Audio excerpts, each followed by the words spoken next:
10A. Ini dari banyak, dari SMP. Saya lihat seragamnya bervariasi. Ini dari berapa sekolah kira-kira ini? Ada 5? Ada 5 macam sekolah? Nggak ada kayaknya kalau dilihat dari seragamnya. Oke, hari ini Bu Rizka akan menyampaikan, kenalan dulu ya. Nama saya Rizka Munfita. Nanti kalian akan ketemu saya ketika kelas 10. Kita akan belajar kimia bareng nanti. Tapi hari ini saya akan menjelaskan materi tentang moderasi beragama. Nah, jadi hari ini kita akan memahami apa sih sebenarnya moderasi beragama itu. Pernah dengar nggak moderasi beragama? Ada yang pernah dengar? Di TV-TV sering deh kayaknya. Menteri Agama Pak Yakut menjelaskan atau menyebutkan dalam pidatonya tentang moderasi beragama. Nah, hari ini kita akan belajar apa sih sebenarnya moderasi beragama. Oke, next. Terus. Oke. Dasar hukumnya moderasi beragama ini sebenarnya ya penting, tapi ya penting untuk diketahui aja. Yang pertama yang jelas itu adalah Undang-Undang Dasar 1945. Ini sumber dari segala sumber hukumnya kan undang-undang ya. Kemudian Undang-Undang Nomor 39 tahun 1999 tentang hak asasi manusia. Ini bunyinya di bawahnya. Jadi setiap orang itu bebas memeluk agamanya masing-masing dan bebas untuk beribadah menurut agama dan kepercayaannya. Jadi bebas. Kemudian Perpres nomor 83 tahun 2015 tentang Kementerian Agama. Di sini isinya tentang tugas dari Kementerian Agama. Jadi Kementerian Agama itu membantu Presiden untuk menyelenggarakan urusan keagamaan, agama apapun. Jadi Kementerian Agama dalam Republik Indonesia itu bukan hanya miliknya agama Islam, tapi punyanya agama Kristen, agama Hindu, agama Buddha. Nah, jadi tidak hanya ngurusi Islam toh. Kementerian Agama tahun 2020 sampai 2024. Di sini ada 2 poin yang digarisbawahi. Yang pertama, memperkuat moderasi beragama. Jadi visinya Kementerian Agama untuk tahun 2020 sampai tahun 2024 itu dia atau Kementerian Agama itu memperkuat moderasi beragama. Jadi makanya sekarang digalakkan. Jadi mulai dari tingkat aliyah, kalian sebelum belajar di lingkungan madrasah aliyah, kalian harus paham dulu apa itu moderasi beragama. Kenapa kok kita harus belajar moderasi beragama? Oh, penting sekali. Nah, pentingnya kenapa? Yang pertama, yaitu menguatkan pandangan, sikap, dan perilaku keagamaan yang eksklusif dan bersemangat menolak perbedaan dan menyingkirkan kelompok lain. Jadi mencegah ini. Jadi ini menguatnya pandangan, sikap, perilaku keagamaan yang eksklusif. Eksklusif itu apa sih? Jadi merasa bahwa kalian itu agama kita itu yang paling benar dan menyalahkan agama lain. Itu tidak boleh seperti itu. Nah, makanya ini alasannya kenapa sih dari dini kita harus belajar tentang moderasi beragama.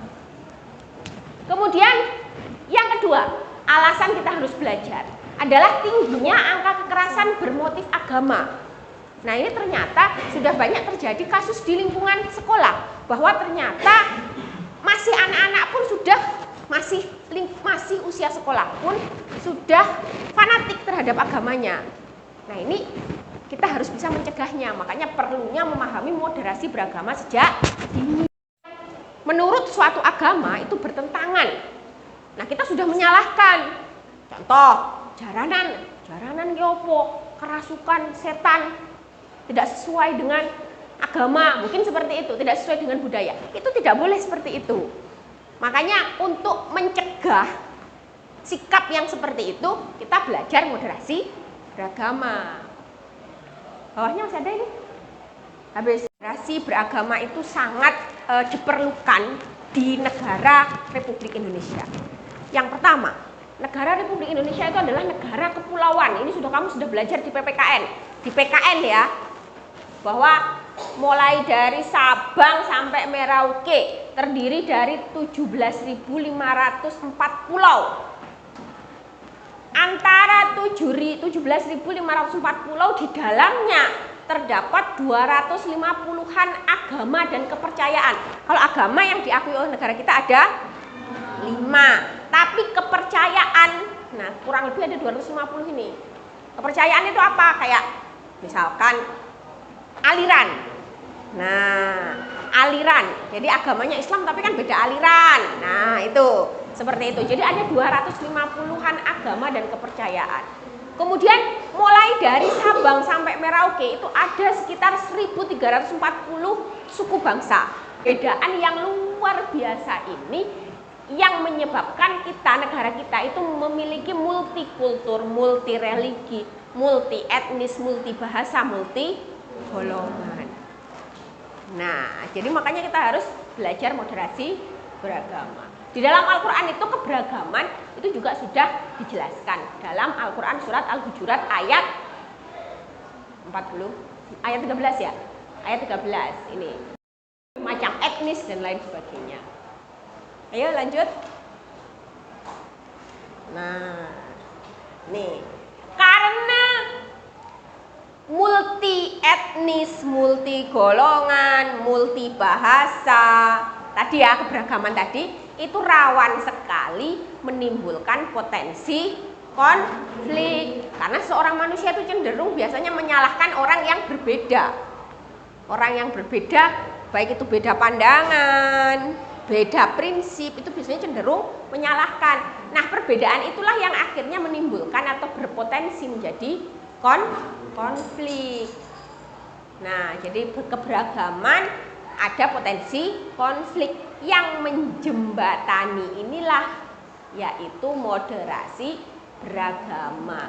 Biar tidak terjadi konflik, kan beragam, biar tidak terjadi konflik maka perlu perekat. Perekatnya adalah moderasi beragama. Moderasi beragama itu, ayo next. Terus next. Bawah terus. Nah, apa sih moderasi beragama itu? Sini ya. Alias tidak berlebihan. Karena Islam itu mengajarkan sikap moderat atau tawasud dan melarang berlebihan atau hulu. Mau makanan sikap beragama, kalau berlebihan itu tidak baik. Jadi moderasi beragama itu berasal dari kata moderatio. Moderat itu artinya tengah-tengah. Jadi meskipun kita agamanya Islam, tapi kita tidak boleh terlalu membela Islam sampai menjelek-jelekan yang agama lain. Tetap kita memang beriman Islam, memang kita agama kita Islam, beriman, wajib beriman. Tapi iman kita tidak menjadikan kita menjadi menjelek-jelekan agama yang selain Islam. Itu adalah moderat. Islam itu agama yang tidak berlebihan. Kemudian Indonesia itu beragam. Karena keberagaman itu jelas banyak perbedaan. Perbedaan itu tidak boleh menjadikan kita terpecah belah. Kemudian waktu 1 jam. Memahami tentang moderasi beragama itu tidak cukup. Nah, maka kita harus mempraktikkan nilai-nilai moderasi beragama dalam kehidupan sehari-hari. Ketika kita sebagai insan yang beragama secara baik, maka kita harus menjunjung tinggi nilai-nilai kemanusiaan. Kemanusiaan itu apa sih? Memanusiakan manusia, menghargai manusia lain. Nah, itu disebut sebagai kemanusiaan. Kemudian mengutamakan kemaslahatan umum. Nah, itu kata kunci yang kedua. Jadi kita harus mengutamakan kemaslahatan umum. Yang ketiga, moderasi beragama. Kita dikatakan sebagai moderasi beragama, bersikap moderasi beragama jika mampu bersikap adil. Adil ki piye? Misalkan ada kasus A sama B, yang satunya agamanya non muslim, yang A yang non muslim, yang B yang muslim. Agamanya sama dengan seseorang atau satu kelompok tertentu, tapi kalau orang itu salah, ya tetap kita harus mengatakan salah. Kemudian yang berikutnya adalah berimbang. Berimbang itu maksudnya gimana? Berimbang itu kita bisa menilai dari dua sisi. Jadi jangan hanya melihat dari sudut pandang kita, tapi kita juga harus bisa melihat dari sudut pandang orang lain. Nah, berimbang ini dasarnya supaya kita mampu bersikap adil. Kemudian yang nomor 5 kita harus taat konstitusi, harus. Jadi segala sesuatu hubungan kita dengan masyarakat, dengan teman, dengan saling ketika kita dalam bermasyarakat itu harus sesuai dengan konstitusi. Konstitusi apa? Pancasila dan Undang-Undang Dasar 1945. Kemudian yang keenam, moderat itu berarti mampu menjaga komitmen kebangsaan. Mampu menjaga komitmen kebangsaan. Kemudian yang ketujuh, moderat itu juga berarti kita harus bisa menjaga toleransi. Toleransi itu apa? Menghormati agama lain, menghormati golongan lain. Nah, itu toleransi. Kemudian yang ke-8, moderat itu berarti kita harus bersikap anti kekerasan. Tidak ada sesuatu yang bisa diselesaikan dengan kekerasan. Jadi kekerasan itu tidak ada opsi untuk menyelesaikan masalah pakai kekerasan, itu tidak ada. Kemudian yang terakhir, apa ini? Penghormatan kepada tradisi. Penghormatan kepada tradisi. Ini indikator nilai moderasi, indikator 4 indikator nilai moderasi beragama. Jadi ini indikatornya. Ini biasanya yang sering ditanyakan. Apa sih indikator dari moderasi beragama? Yang pertama adalah komitmen kebangsaan. Apa itu komitmen kebangsaan? Komitmen kebangsaan adalah penerimaan terhadap prinsip-prinsip berbangsa yang tertuang dalam Konstitusi Undang-Undang Dasar 1945 dan regulasi di bawahnya. Jadi kita harus bisa menerima konstitusi dalam semua lini kehidupan kita. Itu disebut sebagai komitmen kebangsaan.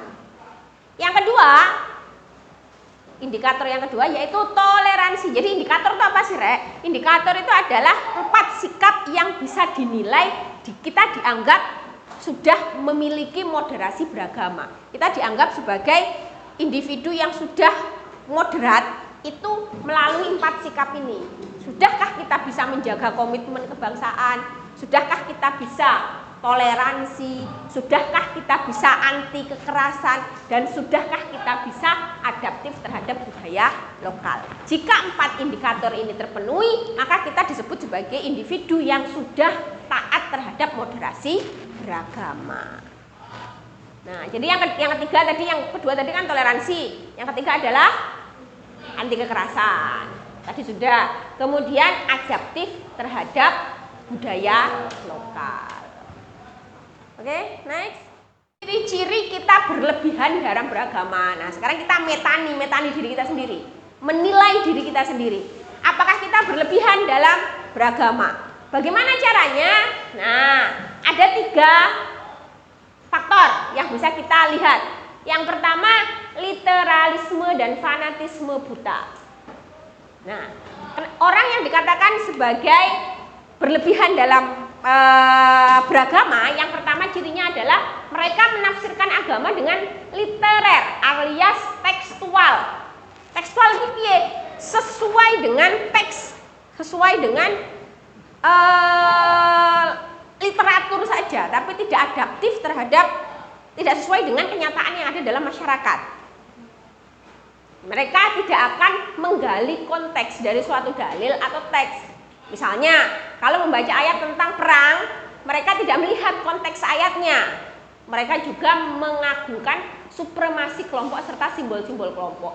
Bahkan kadang-kadang lebih mengutamakan simbol-simbol daripada inti ajarannya.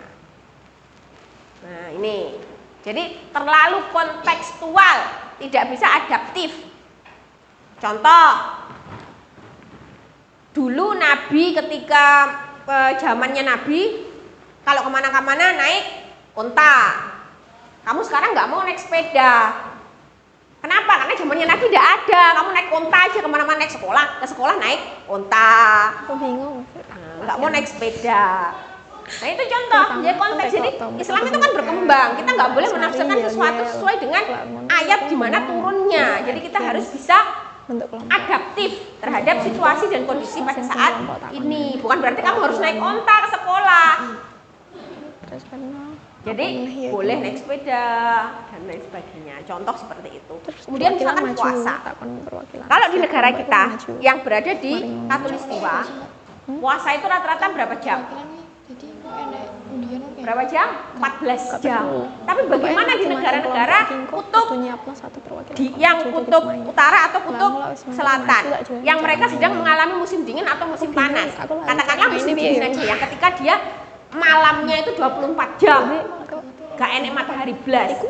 Jadi ketika posisi bumi itu kan bumi itu kan ya, kalau yang atas kan dekat dengan matahari, yang bawah kan tidak kena sinar matahari. Ketika kita berada pada yang bawah ini, maka kita tidak akan melihat matahari. Kalau di Katulistiwa kita setiap tahun melihat matahari, tapi kalau di yang bawah ini posisinya di kutub yang bawah, entah itu kutub utara atau selatan, maka kita tidak bisa melihat matahari. Nah, puasa itu kan menahan diri dari segala sesuatu yang membatalkan puasa, mulai dari terbit fajar sampai terbenamnya matahari. Nah, matahari gak terbit berarti gak usah puasa. Apa boleh dirasakan seperti itu? Tidak boleh. Nah, jadi makanya perlunya ilmu tafsir, ditafsirkan. Tidak boleh langsung kontekstual. Oh, berarti saya tidak bisa melihat matahari terbit, berarti saya tidak perlu puasa dong. Kan puasa itu mulai dari terbit fajar sampai terbenamnya matahari. Kelebihan dalam beragama, jika kamu selalu merasa paling benar dalam beragama. Nah, itu ya, menghakimi orang lain yang berbeda. Nah, itu tidak boleh seperti itu. Jadi kita memang harus memegang keyakinan kita secara total, harus wajib. Tuhan kita adalah Allah Subhanahu wa taala. Kita meyakini bahwa nabi yang membawa risalah, nabi akhir zaman yang selalu kita sholawati itu adalah Nabi Muhammad Shallallahu Alaihi Wasallam. Tapi bukan berarti kita boleh menyalahkan keyakinan orang lain yang berbeda. Bahkan dalam ayat Al-Quran itu dikatakan, ada salah satu ayat yang menyatakan lakum dinukum waliyadin, pendapat orang lain. Jadi kamu merasa kalau sudah berpendapat tuh saya yang paling benar, orang lain salah semua. Itu salah, tidak boleh seperti itu. Oke, lanjut.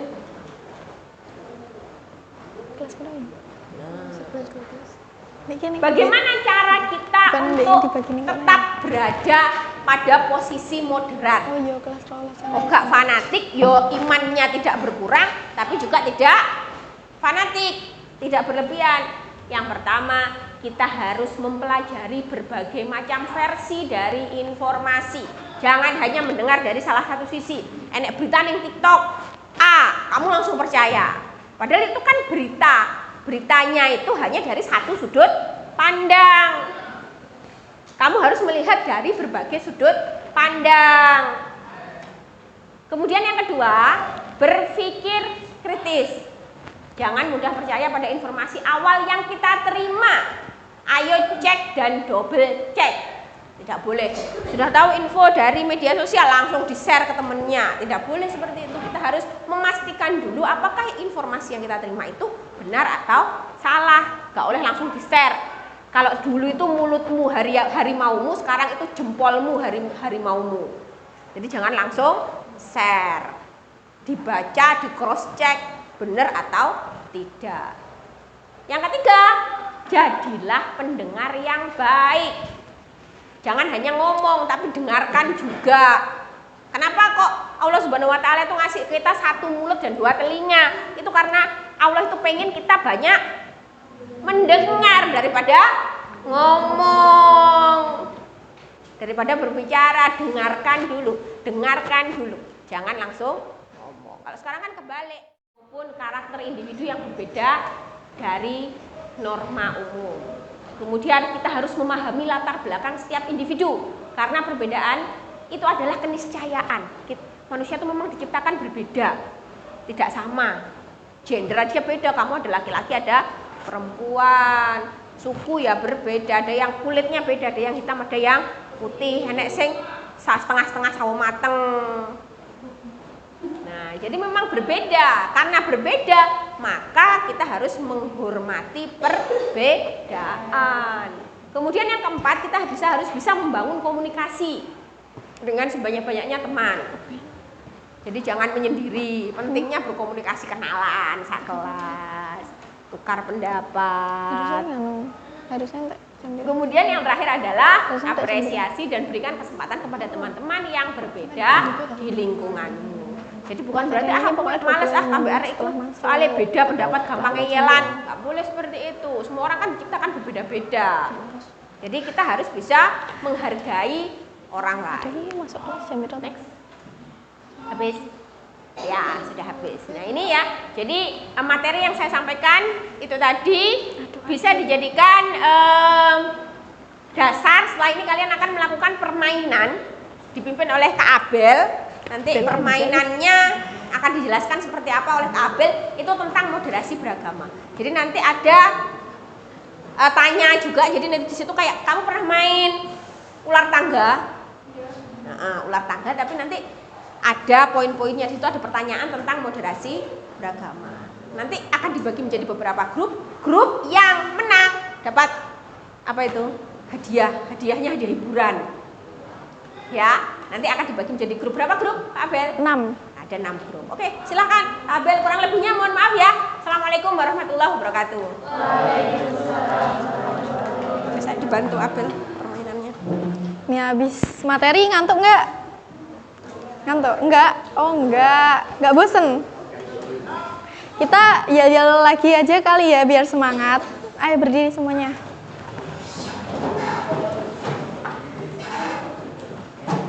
Tadi ingat kan yel-yelnya? Ingat ya. Siapa kita? Generasi Nasional. Apa moto kita? Siap menjaga NKRI. Generasi moderat. Toleransi. Cinta tanah air, cinta budaya, cinta damai. Oke, jadi sebentar lagi kita akan bermain permainan tentang moderasi beragama ini. Tapi sebelumnya kita akan membagi menjadi 6 kelompok ya. Jadi nanti pembagian kelompoknya ini berhitung 1 sampai 6 terus balik lagi ke 1. Nanti yang dapat angka yang sama itu kelompoknya. Oke, paham nggak? Paham ya? Ya udah, mulai dibagi aja ya. Tolong berhitung dari 1. 1, 2, 3, 4, 5, 1, 2, 3, 4, 5, 6. 1, 2, 3, 4, 5. 1, 2, 3, 4, 5, 6. 1, 2, 3, 4, 5. Oke, nomor yang sama silakan kumpul dengan kelompok yang sama. Nomor yang silakan sudah kumpul ayo langsung kumpul dengan kelompoknya. 1 dengan 1, 2 dengan 2, 3 dengan 3, 4 dengan 4, 5 dengan 5, 6 dengan 6.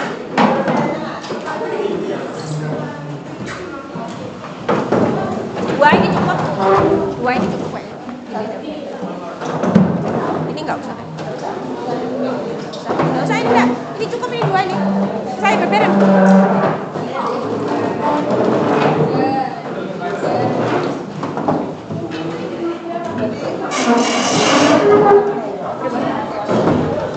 Yeah. Sudah, satu ini aja. Itu nggak usah ini aja satu.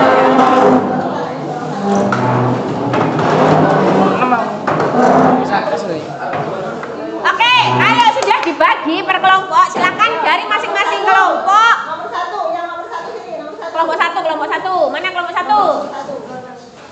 Ayo pukul 1 tangan 1. Sini. Apa? Kelompok 2, ayo persiapan kelompok 2. Kelompok 1. Coba campur le. Kelompok 3, kelompok 4, kelompok 5, kelompok 6. Tali kuning Ayo, ini. cepat.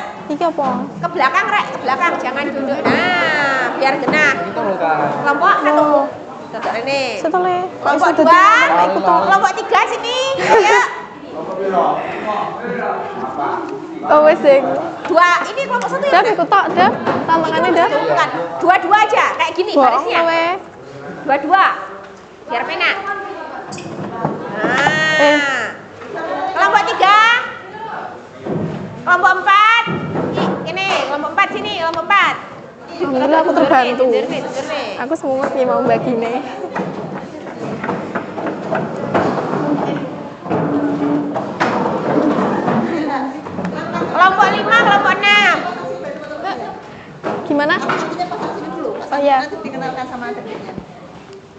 Faisal paling Kelompok 5 mana? Kelompok 5, kelompok 6. Kelompok berapa? Apa toh? Mbak acak-acak. 1. Kelompok 2. Kelompok 3. Kelompok 4. Kelompok 5. Kelompok 6. Kelompok 5 gak sana, kelompok 5 dikit. Ini hanya 4 ini. Kelompok 4, kelompok 6. Tambahin sama Mas Pasar ini.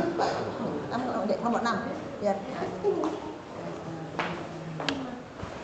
Masing-masing kelompok tolong menyiapkan satu perwakilan untuk bermain ini. Perwakilan jadi apa itu? Wargu. Yang vokal, yang pintar ngomong. Gak apa, nanti dijelaskan kok. Gak apa. Nah, ayo. Nah, satu-satu jadi 6 orang. Ayo, sini kelompok 3 mana? Kelompok 4, kelompok 5, kelompok 6. Nah, ini 5, ini 4, 3 sudah. Ini sudah 3. Rada Rene, mendekat. Jadi pertama saya jelaskan dulu ya. Ini kelompok 1 sebagai pemain 1, kelompok 2 sebagai pemain 2, kelompok 3 sebagai pemain 3, kelompok 4 sebagai pemain 4, kelompok 5 sebagai pemain 5, dan kelompok 6 sebagai pemain 6. Jadi nanti permainan dimulai dari kelompok 1. Kelompok 1 ini nanti ngocok dadu, terus dapatnya misalnya nomor 5 ya. Ini nomor 1 ini, kelompok 1 itu main sampai 1, 2, 3, 4, 5 gini. Nah, di sini kan ada tulisan ambil kartu lika-liku. Jadi nanti ambil ini. Nah, nanti di kartunya itu ada isinya pertanyaan. Jadi nanti kamu kan pemain 1 nih. Kamu tadi kan udah ngocok dadu dapat 5, terus di sini kan ambil kartu lika-liku, terus nanti ada pertanyaan, kamu jawab pertanyaannya. Kalau kamu nggak bisa minta bantuan kelompokmu. Kalau kamu dan kelompokmu nggak bisa, nanti dapat hukuman gitu. Nanti tapi kelompok lain bisa membantu. Maksudnya bisa memberikan jawaban apabila kelompok ini tidak bisa gitu. Tapi kelompok ini tetap mendapatkan hukuman gitu. Nah, nanti hukumannya yang menentukan kelompok lain. Kayak gitu. Paham ya? Langsung dimulai aja. Nanti ini kartu tantangan juga sama konsepnya seperti itu. Oke, jadi kita mulai dari kelompok 1. Silakan.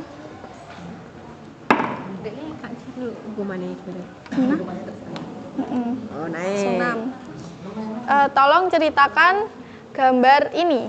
Ini gambarnya tentang apa? Dilihat gambarnya, belum dilihat. Sudah melihat. Ayo dilihat gambarnya apa nih? Masa nggak tahu? Yang lain sudah melihat, enggak apa-apa. Ya, Enggak apa-apa, Nggak apa-apa. Ayo jelaskan. Nomor 6 itu Tentang apa? Pancasila, Logo ya. yang berada di Pancasila. Nah, tolong ini disebutkan satu-satu dari logonya itu melambangkan dari sila apa gitu. Nah,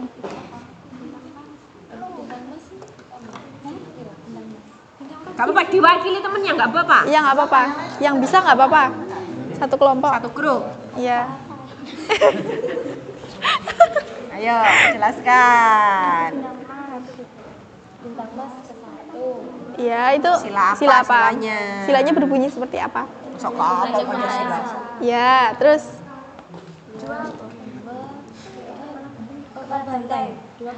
dua itu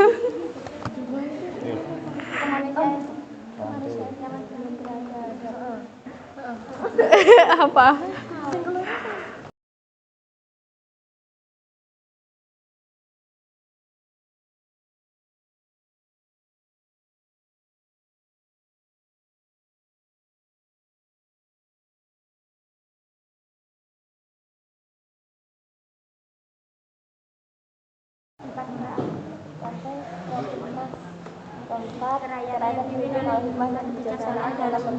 Kelompok yang lain diperhatikan, benar apa salah?